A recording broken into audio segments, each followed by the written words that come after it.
See, a person's success is often measured by wealth, fame, possession of luxury goods, and access to all the materialistic things one can imagine, which is true from society perspective that if you are successful, then you can have access to the best that money can buy. Exclusive experiences, world-class healthcare, breathtaking vacations, and homes that most of us can only imagine. But people often forget that money can buy luxury, but it can never buy class, character, or personality. It can buy books, but it can never buy knowledge. And while it may purchase a knowledgeable person, it can never buy wisdom nor the experiences that truly shape the mind. Just think about it. Do people who are on the verge of death think about what watch they are wearing, what clothes they are wearing, or how many cars they have? Clearly, the answer is no. The most probable thing that person might be thinking about is, what is this life? I've spent my whole life chasing money, and now at the end of it, I can't even take a single particle of soil with me. The idea that being super rich automatically leads to super or permanent happiness is something we need to examine. Elon Musk, currently the world's number one billionaire, with an estimated net worth of more than $400 billion, seems to have the best life in the world. But if we look at his life, we can clearly see a broken family structure, multiple divorces and breakups, and even one of his kids broke off all relationship with him and never wanted to see him again, which she posted on social media. Now Elon's condition is much better than most of the people on earth. He has influence, businesses, money, and everything. But still, there is a void that he can't fill with anything. This example clearly shows that the world's richest man's wealth is fertile when it comes to having a healthy family, even with this amount of money. Access to money can complicate relationships, especially within families. When individuals reach a certain level of fame and wealth, their time and energy are often consumed by work, leaving very little space for meaningful connections with loved ones. Jeff Bezos, the founder of Amazon, had a very public divorce from his wife Mackenzie Scott after 25 years of marriage. Brad Pitt and Angelina Jolie, despite their seemingly perfect lives, ultimately ended their relationship. Similarly, Amber Heard and Johnny Depp divorce is one of the most famous splits. The point here is not to suggest that celebrities always divorce, but rather to display that these celebrities have more than enough of everything. Still, even with everything, they couldn't save their marriages.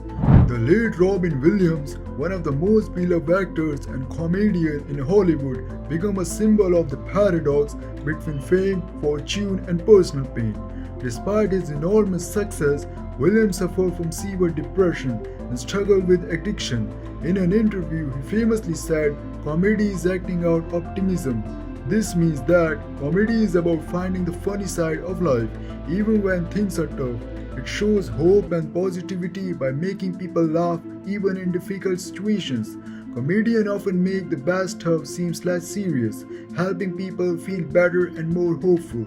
Behind Williams' infectious smile and comedic brilliance, he was a person battling loneliness, a broken family, and an unrelenting sense of despair. In 2014, Williams tragically took his own life, and his passing sent shockwaves through the world, reminding us that even the most successful individuals are not immune to unhappiness and mental health struggles. His story highlights the point that wealth and fame couldn't fix deep emotional wounds. For a long time, people have debated whether having money makes you truly happy. Some believe that money can bring happiness by providing comfort, security, and the ability to enjoy life.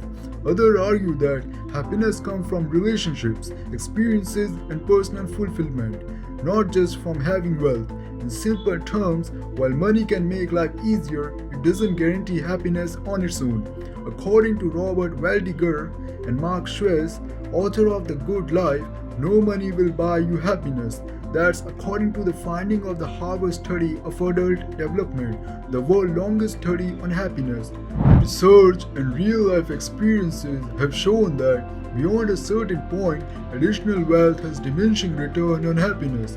Psychologist Daniel Kahneman's studies reveal that while income does contribute to emotional well-being up to a threshold, after that point, its impact level off.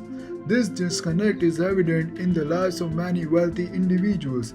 Take Elvis Presley, the king of rock and roll. Despite his immense wealth and fame, Elvis struggled with loneliness, broken relationships, and addiction. His death at the age of 42 served as a sober reminder that material success cannot shield one from emotional turmoil. Similarly, the tragic story of Michael Jackson exemplifies this. Despite his unparalleled success as the king of pop, Jackson's life was riddled with controversies, family disputes, and intense scrutiny. His ultimately death at the age of 50 left a legacy of unparalleled talent overshadowed by personal struggles. Now, these are just a few examples. There are millions of examples where people have wealth but not peace and happiness. Even those who are born in extreme luxury sometimes forget how to smile. They could be in a more difficult situation where they need to continue the legacy of their parents and forefathers. From dressing to eating, everything has been controlled since birth. It is not necessarily true that if someone is living in a multi-million-dollar house, then their life is much better than yours. A person could buy a multi-million-dollar house, but money cannot turn that house into a home. For that, a family, a partner, friends, and happiness, and all those non-materialistic things are required. Even if one can buy all relationships with money, those relationships are not truly relationships. Those are just deals, certain amount paid to perform a role, just like an actor or actress is paid to do a role in a movie. As long as money is coming in, everything is turning. But if the money supply stops, everything turns their face away from that person. Nobody will drop a tear at their death. Nobody will come care if that person is ill. Nobody will stop them from doing anything wrong. And that is exactly not a relationship, not a home, and not a happiness. Similarly, Princess Diana, despite her royal status and immense public admiration, endured a deeply unhappy marriage with Prince Charles. Her struggles and depression and her eventual untimely death reveal the vulnerability behind the facade of wealth and privilege. Now, let me tell you an amazing story. Lena had always dreamed of a life of luxury. As a child, she stared longingly at the glossy magazine covers of celebrities lounging on yachts, wearing designer clothes, and attending glamorous parties. She imagined that if she had money, lots of it, she would be happy, free, and carefree. Years later, Lena's dream came true. After a decade of hard work, she launched a successful tech startup, and within a few years, she sold it for millions. She moved into a penthouse apartment with panoramic views of the city, filled her closet with the latest fashion, and drove a sleek sports car. She was living the life, or she thought. But despite all the glittering, something was missing. Lena woke up each morning to an empty apartment. The sound of her own footsteps echoed in the spacious but cold rooms. Her friends, all busy with their own lives, rarely visited. The calls from her family became more infrequent, and when they did reach out, their conversation always seemed to circle around her wealth, her success. It made her wonder if they cared more about her money than about her. She traveled to exotic destinations, staying in five-star resorts, but some moment of excitement faded quickly. There were no heart-to-heart conversation by the beach, no shared laughter around a campfire, just Instagram-worthy photos to post and followers to impress. One evening, after a long day of meetings, Lena sat alone in her penthouse, staring out at the twinkling city lights. She was surrounded by luxury, yet she felt a crackling emptiness inside. She remembered a time years ago when she and her best friend Maya had spent hours laughing together over homemade pizza, talking about dreams and the future. Maya wasn't rich, but she was always happy, always content in the simplicity of life. That night, Lena called Maya. They spoke for hours, and for the first time in years, Lena felt warmth in her heart, not because of her wealth, but because of the genuine connection they shared. Maya was still living in her small apartment, working as a teacher, but she had something Lena didn't. A full, rich life rooted in relationships, purpose and joy in the little things. It wasn't luxurious car or designer dresses that brought Lena happiness. It was the moment of laughter, love, and connection things money couldn't buy. And in that quiet, reflective moment, Lena realized that true wealth wasn't measured by the size of her bank account, but by the richness of her relationships and the happiness that came from simple being present in her own life. Wealth can change the dynamic of friendships. Some friends may feel uncomfortable around someone who has dynamically more money than they do, while others may see the wealthy individual as an opportunity for personal gain. This can lead to feeling of loneliness and lack of genuine connection. Now, the majority of youngsters and even adults often compare their lives with different personalities and celebrities. They even get depressed with the clear skin of a famous celebrity and blame their lives every time they fail. This is really sad, but this is not solely that person's mistake. The majority of this kind of thinking arises from the society in which we live, with the constant pressure to compare oneself with others. Even within families, many create such an environment where they don't give any kind of respect to a person who is failing in life, even after putting visible efforts.